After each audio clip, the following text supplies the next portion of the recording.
Gabriela Rivadeneira. También solidaridad con los desplazados en la frontera.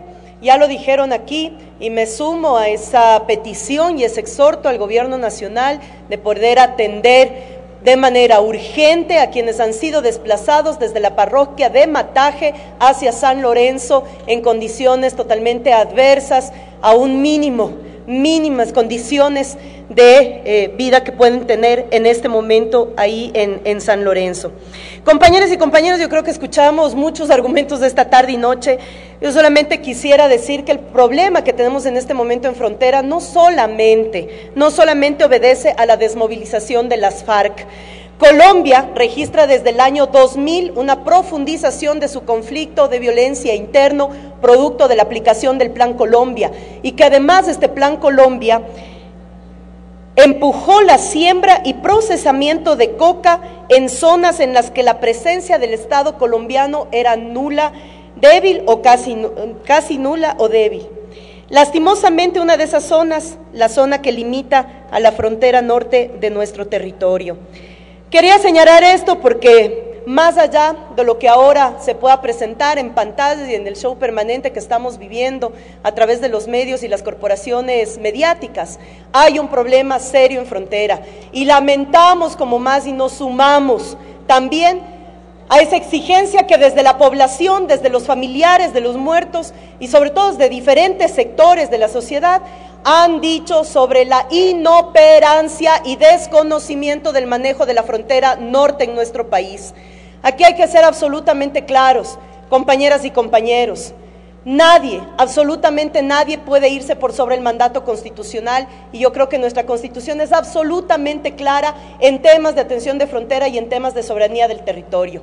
Yo quiero, señora presidenta y colegas, y pedirle especialmente al colega Lenin Plazas, que se pueda considerar uno de los temas fundamentales dentro de la resolución. Dos en realidad. La primera, que a más de los ministros también se convoque al secretario de la Secretaría Nacional de Planificación del Estado, Edson Romo. Creo que esto es fundamental y ya se lo mencionó aquí en este pleno, el colega Muñoz lo dijo con claridad, existe un plan de manejo de frontera y sería bueno que el secretario de las Emplades venga también a explicar cómo se ha ejecutado ese plan. Pero todos conocemos que las comparecencias en el pleno tienen sus graves limitaciones y ojalá la comparecencia de los ministros que constan en esta resolución no se conviertan en un informe de rendición de cuentas. Y yo creo que ante eso, compañeras y compañeros de todas las bancadas que conformamos este pleno, deberíamos presentar con anticipación un banco de preguntas para que los ministros que vienen a este pleno tengan que responder sobre las inquietudes que tienen los parlamentarios, que en este caso estamos recogiendo también, no solo de las zonas en conflicto, sino de todos los sectores de la sociedad.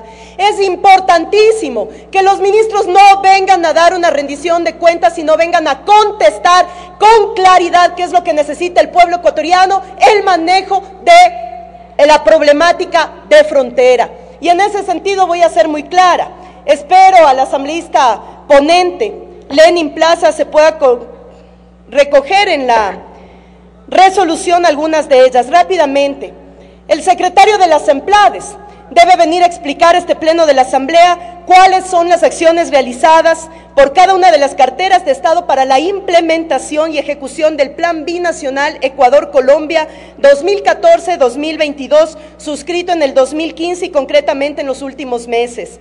¿Cuáles fueron los presupuestos generados, proyectados en el ejercicio 2017 y 2018 en las zonas de frontera, en las distintas áreas?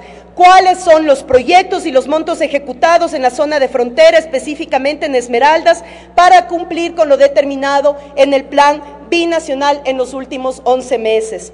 Con respecto al ministro del Interior y al ministro de Defensa, ojalá el ministro del Interior lo hemos visto muy activos en temas de frontera, ojalá tuviéramos la misma actividad del ministro de Defensa, que parece perdido en los problemas de frontera. Las preguntas tienen que ser directas a los dos ministros. ¿Por qué se permitió el acceso libre a los periodistas secuestrados en una zona militarizada y que además fue declarada zona de excepción?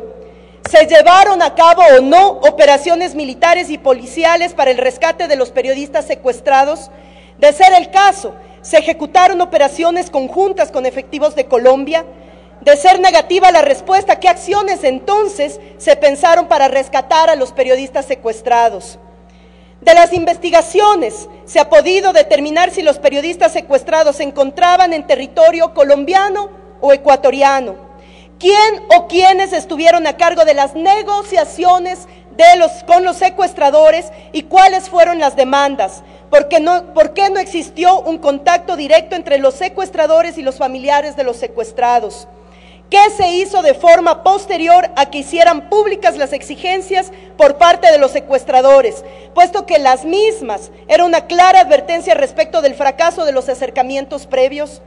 ¿Se mantuvo o no comunicaciones entre las autoridades y los familiares de los secuestrados?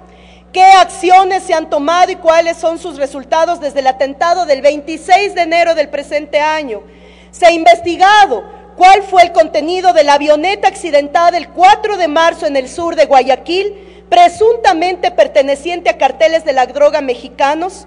¿Se encontró o no dinero por una cantidad de 10 millones de dólares como ha sido lo difundido en estos últimos días? ¿Cuáles son las acciones realizadas para la protección de las poblaciones desplazadas? ¿Cuáles son las acciones realizadas durante los últimos 11 meses y qué cantidad de droga se ha decomisado?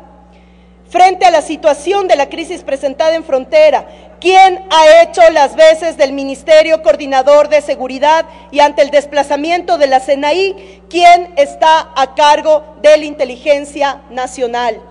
Y la pregunta a la señora Canciller de la República del Ecuador: debería informar a esta Asamblea de forma detallada y cronológica las acciones realizadas con el gobierno de la República de Colombia para enfrentar la situación de la frontera y en particular luego del atentado del mes de enero, del asesinato de militares y el secuestro y asesinato de los periodistas y la última noticia de la última pareja secuestrada.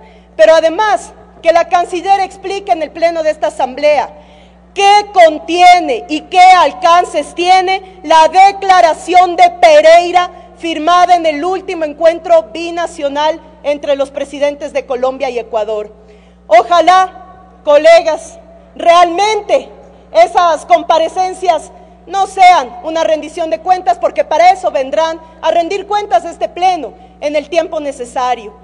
El pueblo ecuatoriano merece y exige respuestas claras sobre la situación de frontera y eso es lo que deberíamos fijar también en la comparecencia de estos ministros. Y se me olvidaba, en el minuto que me queda, a quienes tienen aspiraciones y creen que las propuestas brillantes para la solución del conflicto de frontera es nuevamente las fumigaciones con glifosato y nuevamente una base militar extranjera en territorio, solamente recordarles que la utilización de glifosato y las fumigaciones de glifosato fueron prohibidas en nuestro país, son prohibidas en nuestro país. Y también recordarles, o más bien pedirles, solamente revisen el artículo número 5 de la Constitución de la República del Ecuador para encontrar la clara respuesta de que este es un territorio libre de bases militares extranjeras, es un territorio de soberanía y es un territorio de paz. Solamente ese recordatorio. Gracias. Muchas gracias. Tiene la palabra.